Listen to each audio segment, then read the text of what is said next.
Since 2001, Americans have spent thousands of lives and trillions of dollars in Afghanistan, Iraq, Libya, Yemen, Pakistan, and a whole bunch of other countries.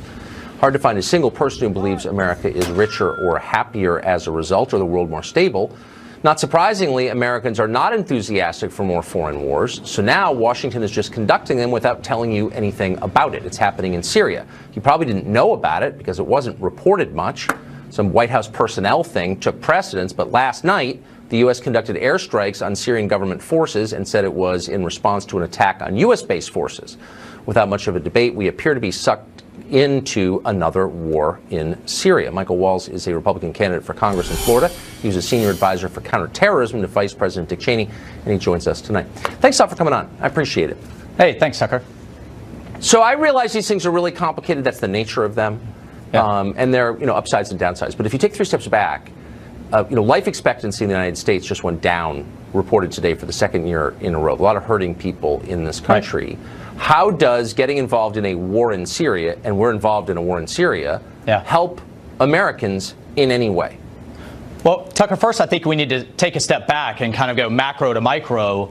And, the world has enjoyed its longest period of prosperity post-World War II, led by the United States, defended by the United States military, the system that I think we often take for granted of relatively free trade, of democratic values, of individual liberty. Not all countries are perfect, but the United States has to lead. So in this case, and specifically, I think what we saw in the last 8 years, particularly in the Middle East, is what happens when we have a commander-in-chief, in this case, President Obama, who decides, you know what, the United States' engagement abroad does more harm than good, doesn't help the United States, and let's withdraw American leadership.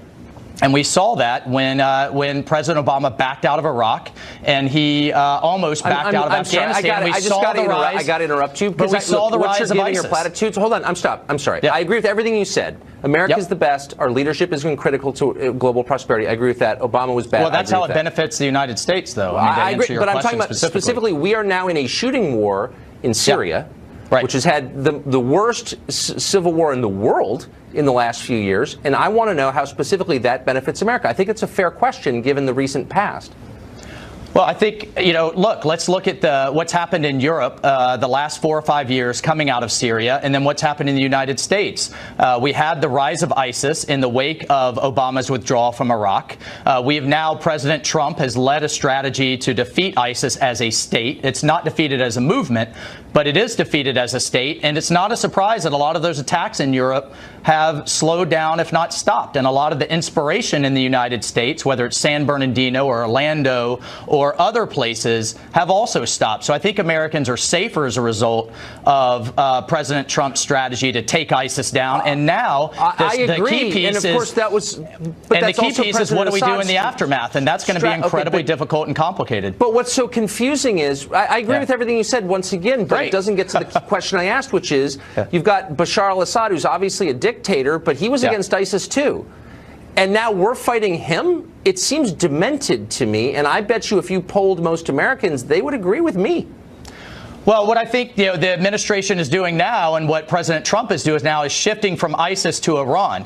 And Russia is heavily involved. And there's a lot of people, I think, rightly asking, why not just let the Russians take care of it? Well, I'll tell you a couple of reasons. One, the Russians don't care about ISIS. They care about defending Assad. Two, they're aligned with Iran, and Iran has made more gains in the last decade under the Obama administration in terms of advancing its hegemony, which is not in the United States' interest or Israel's interest, than they've made in the last 1,000 years. And three, I'll quote a former NATO commander who said the Russians have weaponized refugees, piled them into Europe, allowed ISIS to infiltrate, and have done more to destabilize our partners in Europe than the Warsaw Pact ever did. So I think all of those things, Tucker, are in our interest. With respect, that's just pure propaganda, in my opinion. The Russia and Iran are bad. I'm not defending them, but they didn't do that. I mean, as you know. Anyway, I wish we had more time. Thank you very much for joining us. All right. Thanks.